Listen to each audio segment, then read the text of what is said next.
When Hitler began his crusade across Europe and ruthless persecution of anyone of Jewish descent, much of the world looked the other way. But one British humanitarian took action. In 1939, Nicholas Winton organized a rescue of 669 Jewish children from Nazi-occupied Czechoslovakia. It was a move that saved their lives and is now known as Operation Kindertransport. We caught up with Winton, who turns 104 this weekend, and one of the men he saved, to hear firsthand how this mission came to be. As war appeared imminent, refugees streamed into Germany and others straggled towards Prague. Deep shadows of another world war spread over the universe.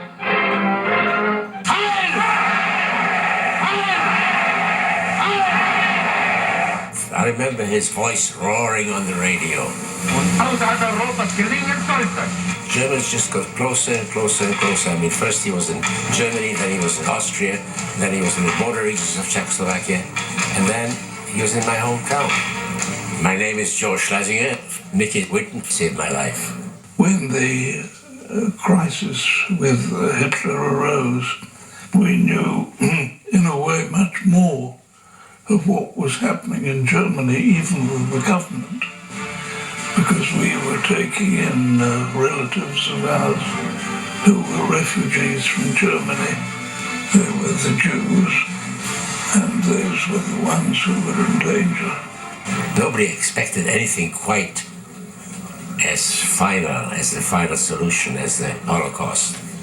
But we knew that things were going to be tough. And then one day, I heard my mother say to a friend, we're going to send our boys to England just till things blow over.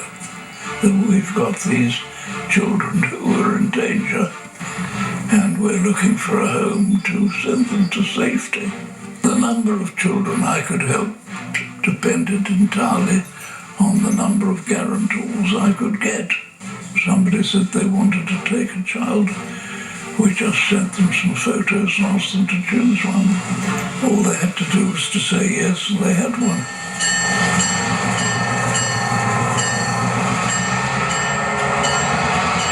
The train was late that night, the train from Prague. So they herded us into the toilets. So the last time I saw my father, we spent the night in a pissoir in Nazi Germany. I never saw my parents again.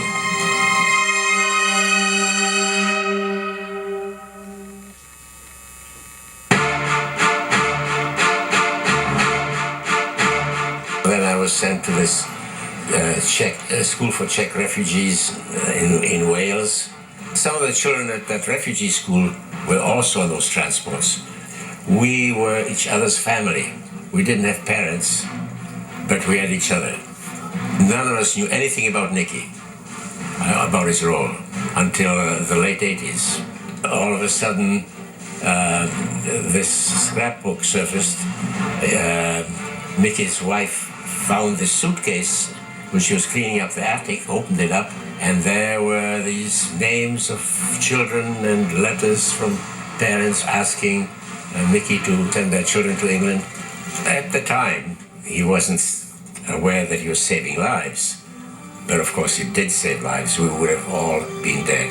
In fact, the last transport that he organized, 250 children, was for September the 1st, the day the war started. So the train never left. And just about all of those children died in the Holocaust. It's very gratifying to know that what I did was successful. But I mean, if other countries had participated, we could have saved many more. Nicky's Family is an award-winning documentary that tells a nearly forgotten story of Nicholas Winton and Operation Kindertransport. It's playing in theaters around the country.